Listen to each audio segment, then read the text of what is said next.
નમસ્કાર વિદ્યાર્થી મિત્રો, આપ સર્વે વિદ્યાર્થી મિત્રોનું સહૃદય હાર્દિક સ્વાગત છે આપણી મનપસંદ યુટ્યુબ ચેનલ ગુરુ જ્ઞાન શાળાની અંદર. મિત્રો આજે આપણે ધોરણ 8 વિષય ગણિત ચેપ્ટર 8 બેઝિક પદાવલીઓ અને નિત્યસમ સ્વાધ્યાય 8.4 નું સંપૂર્ણ સોલ્યુશન કરવા જઈ રહ્યા છીએ.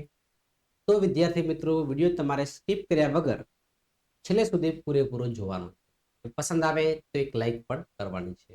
અને અગાઉના સ્વાધ્યાયના વિડીયો તમે ન જોયા, આઈ બટન પર ક્લિક કરી વિડીયો તમે નિહાળી શકો છો. તો તમારો વધારે સમય ન લેતા આપણે સ્વાધ્યાય તરફ આગળ વધીશું.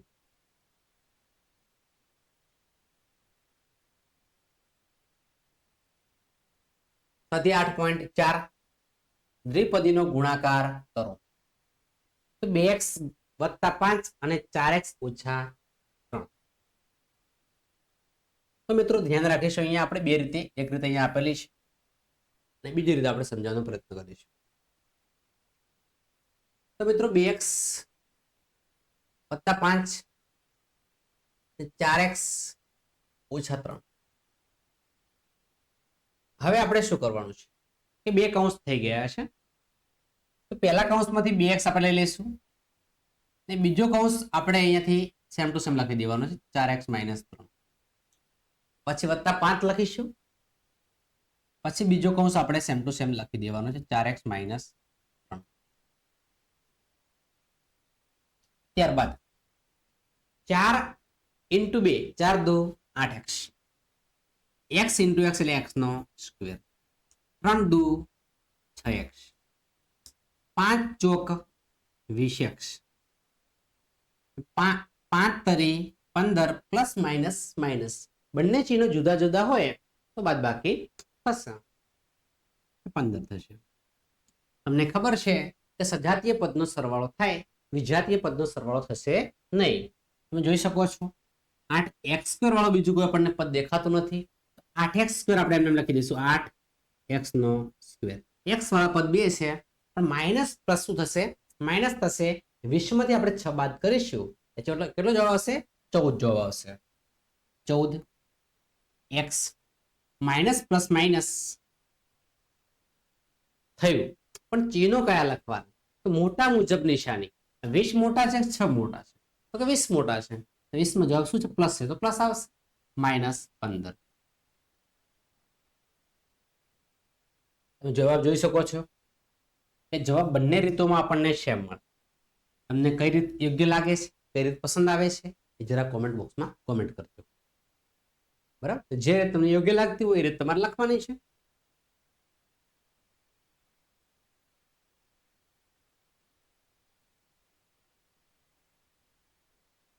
y - 8 3y - 4 બરાબર છે.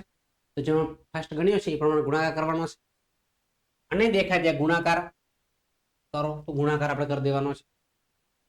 બરાબર, જવાબ આવે છે 3y² - 28y + 35.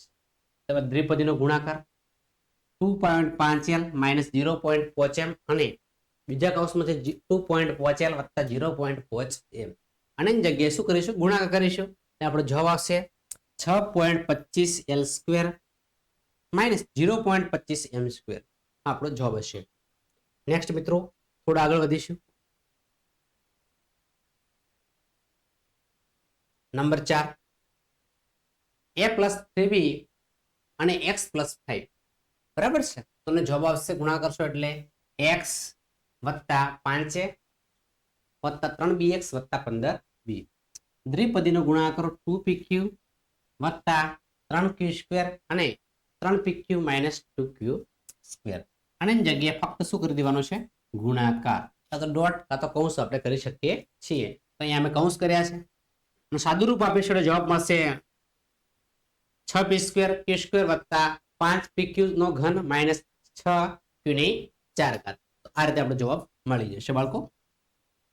થોડા આગળ વધીશું નંબર 6 તરફ. ગુણાકાર કરો 3/4 એનો ઘન સ્ક્વેર + 3b² અને 4 એનો સ્ક્વેર - 2/3b². પહેલા શું કરવાનું છે, 4 કૌંસની બહાર છે એની અંદર લેવાનો તમારે પ્રયત્ન કરવાનો છે. તો અંદર લઈ લેવાના છે 4 into એનો સ્ક્વેર એટલે 4 એનો સ્ક્વેર, 4 into 2 એટલે 8, 8 બી નો સ્ક્વેર ભાગ્યા 3, બરાબર છે. આ રીતે બાળકો તમે સાદું રૂપ આપશો એટલે જવાબ મળશે 3 એની 4 ઘાત વત્તા 10 એનો સ્ક્વેર બી સ્ક્વેર માઇનસ 8 બી ની 4 ઘાત. તો આ રીતે બાળકો આપણે ગણવાનું હોય છે. નેક્સ્ટ આપણે એક્ઝામ્પલ નંબર 7 તરફ આગળ વધીશું. ગુણાકાર શોધો. 5 માઇનસ 2x ગુણ્યા 3 વત્તા x એનો જવાબ આવશે 15 માઇનસ x માઇનસ 2x નો સ્ક્વેર. હવે તમને પ્રશ્ન થતો હશે કે x સ્ક્વેર પદ પાછળ કેમ છે, વ્યાપક સ્વરૂપમાં કેમ નથી? તો મિત્રો ઋણ ચિહ્ન છે એટલે હંમેશા પહેલું ચિહ્ન હોય છે હંમેશા આગળ હોય તો સારું. ધન ચિહ્ન આગળ રાખ્યું છે, આ બંને ઋણ છે એટલે પાછળ લખ્યા છે. ગુણાકારમાં કોઈ ફરક પડતો નથી. 1 ગુણ્યા 2 કરશો કાં તો 2 ગુણ્યા તમે 1 કરશો, જવાબમાં આપણને કોઈ ડિફરન્સ દેખાતો નથી. પ્રશ્ન નંબર 8 છે ગુણાકાર શોધવું. 7 પ્લસ x પ્લસ 7y અને 7x માઇનસ y ગુણાકાર કરીશું એટલે જવાબ મળશે 7x square plus 48xy minus 7y નો સ્ક્વેર. 9 નંબર ગુણાકાર શોધો. એનો સ્ક્વેર પ્લસ બી એ પ્લસ બી નો સ્ક્વેર, બરાબર છે. મને જવાબ આવશે એનો સ્ક્વેર એનો ઘન પ્લસ એ સ્ક્વેર બી સ્ક્વેર પ્લસ એ બી વત્તા બી નો ઘન. 10 નો ગુણાકાર શોધો. પી નો square minus Q square 2p plus ક્યુ એનો ગુણાકાર કરશો જવાબ મળશે 2p નો ઘન પ્લસ પી સ્ક્વેર ક્યુ માઇનસ 2pq નો સ્ક્વેર માઇનસ p નો ઘન. નેક્સ્ટ 11 નંબર તરફ આગળ વધીશું.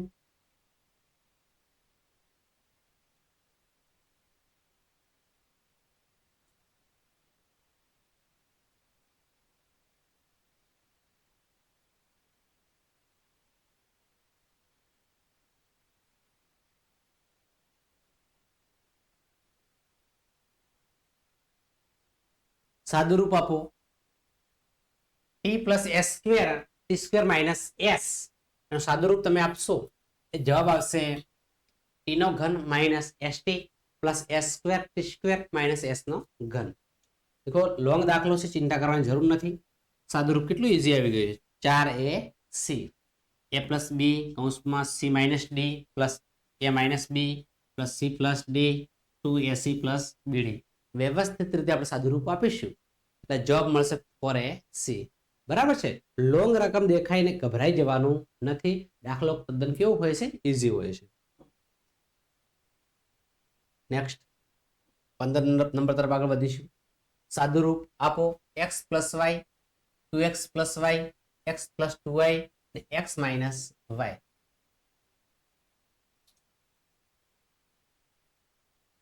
અને જવાબ આવશે બાળકો 3x નો ઘન વત્તા 4xy વત્તા y નો સ્ક્વેર. 16 નંબર તરફ આગળ વધીશું. સાદુરૂપ આપો. x પ્લસ વાય x નો સ્ક્વેર માઇનસ xy વત્તા y નો સ્ક્વેર. અને જવાબ આવે છે x નો સ્ક્વેર વત્તા y નો સ્ક્વેર, સોરી x નો ઘન વત્તા y નો ઘન. આનો જવાબ છે. સાદુરૂપમાં તમારે થોડું ધ્યાનથી સાદુરૂપ આપવાનું છે, બરાબર છે. તો મિત્રો આ શું છે તમે સમજી પણ ગયા હશો. ડાયરેક્ટ તમને કદાચ ખબર હોય તો તમે ડાયરેક્ટ લખી શકો છો કે x નો ઘન પ્લસ y ના ઘનનું સૂત્ર છે. x નો ઘન પ્લસ y ના ઘનનું શું છે, ફોર્મ્યુલા છે, નિત્યસમ છે. ડાયરેક્ટ પણ લખી શકાય કે x પ્લસ y x નો સ્ક્વેર માઇનસ xy વત્તા y નો સ્ક્વેર. કદાચ તમને સૂત્ર યાદ હોય તો ડાયરેક્ટ પણ તમે 2 કે 3 માર્ક્સ તમે મેળવી શકો છો. નેક્સ્ટ 17 નંબર સાદુરૂપ આપો. 1.5x માઇનસ 4y બીજા કૌંસમાં 1.5x વત્તા 4y વત્તા 3 માઇનસ 4.5x વત્તા 12y. અને જવાબ આવે છે 2.25x નો સ્ક્વેર માઇનસ 16y નો સ્ક્વેર. તો મિત્રો આ લાસ્ટ દાખલો છે આપણો સ્વાધ્યાયનો. સાદુરૂપ આપો. a plus B plus C A plus B plus C બીજા કૌંસમાં આપણે જોઈ શકો છો A plus B minus C બરાબર છે. વ્યવસ્થિત તમે સાદું રૂપ આપશો. દેખો અહીંયાથી એ પસંદ કર્યો છે, મૂકી દીધો. બીજો કૌંસ સેમ ટુ સેમ મૂક્યો છે, અહીંયાથી બી મૂક્યો છે, બીજો કૌંસ સેમ સી, બીજો કૌંસ સેમ ટુ સેમ. ત્યારબાદ સાદું રૂપ એ ગુણ્યા એ એટલે કે એનો સ્ક્વેર, એ ઇન્ટુ બી એટલે કે એ બી, એ ઇન્ટુ સી એટલે કે A C, B into A, B into એ એટલે કે બી, બી ઇન્ટુ બી એટલે કે બી નો સ્ક્વેર, અને બી ઇન્ટુ સી એટલે કે બીસી, એ ઇન્ટુ સી એટલે કે એસી, બી ઇન્ટુ સી એટલે કે બીસી, સી ઇન્ટુ સી એટલે કે સી નો સ્ક્વેર. હવે તમારે એ ધ્યાન રાખવાનું છે કે પ્લસ માઇનસ હોય તમારું ઉડાડ દેવાના છે. આ તમારે ખૂબ કાળજી લેવાની છે. એટલે કે દેખી શકાય એ માઇનસ બી છે, અને બીજા તમે એ સ્ક્વેર દેખો, એ સ્ક્વેર આપણે સેમ ટુ સેમ લખી દીધો, એ સ્ક્વેર લખી દેવાના છે. એ સ્ક્વેર માં આપણે કોઈ ચેન્જ કરવાનું નથી. બરાબર છે. અહીંયા એ બી છે, અહીંયા એ બી છે, તો એ બી વત્તા એ બી એટલે 2ab થઈ જશે. એ બી વત્તા એ બી એટલે 2ab. અહીંયા એસી છે, પ્લસ છે, એસી માઇનસ છે, પ્લસ અને માઇનસ શું થશે? 0 થશે. શું થશે? 0 થશે. અહીંયા બી સ્ક્વેર છે, બાકી આપણને કે બી સ્ક્વેર દેખાતા નથી, તો આપણે બી સ્ક્વેર સેમ ટુ સેમ લખી દેવાના છે લાસ્ટ સુધી, જવાબ સુધી સીધા. પછી આપણે નજર સી સ્ક્વેર ઉપર પડવી જોઈએ. સી સ્ક્વેર માઇનસ છે એટલે બધા જ બેઠી કોપી તમારે મારી દેવાની છે સી સ્ક્વેર ની. જોઈ શકો છો. પછી જોઈ શકો છો બીસી પ્લસ છે, બીસી માઇનસ છે, બીસી માંથી બીસી જશે એટલે શું મળશે આપણને? 0 મળશે. શું મળશે? 0 મળશે. તો તમે જવાબ આપણો આવશે એ નો સ્ક્વેર પ્લસ બી નો સ્ક્વેર માઇનસ સી નો સ્ક્વેર પ્લસ 2ab. બરાબર છે. આ રીતનું આપણું સાદું રૂપ મળે છે. થોડું સૂત્ર બદલે ફોર્મ્યુલા પૂરતું મળ્યું નથી, ને કે સૂત્ર લાગી જતું ડાયરેક્ટ. તો મિત્રો આ છે આપણો આજનો વિડીયો. વિદ્યાર્થી મિત્રો, વિડીયો તમને પસંદ આવ્યો હોય તો વિડીયોને અચૂક લાઈક કરજો. ચેનલ પર નવા હોય અને ચેનલને હજુ સુધી સબસ્ક્રાઇબ ન કરી હોય તો ચેનલને અચૂક સબસ્ક્રાઇબ કરજો. બાજુમાં આપેલા બેલ આઇકનને પણ પ્રેસ કરજો, જેથી કરી આવનારા વિડીયો નોટિફિકેશન આપ સૌ વિદ્યાર્થી મિત્રોને મળતી રહે. ફરી મળીશું નેક્સ્ટ વિડીયોમાં. ત્યાં સુધી આવજો. જય હિન્દ, જય ભારત.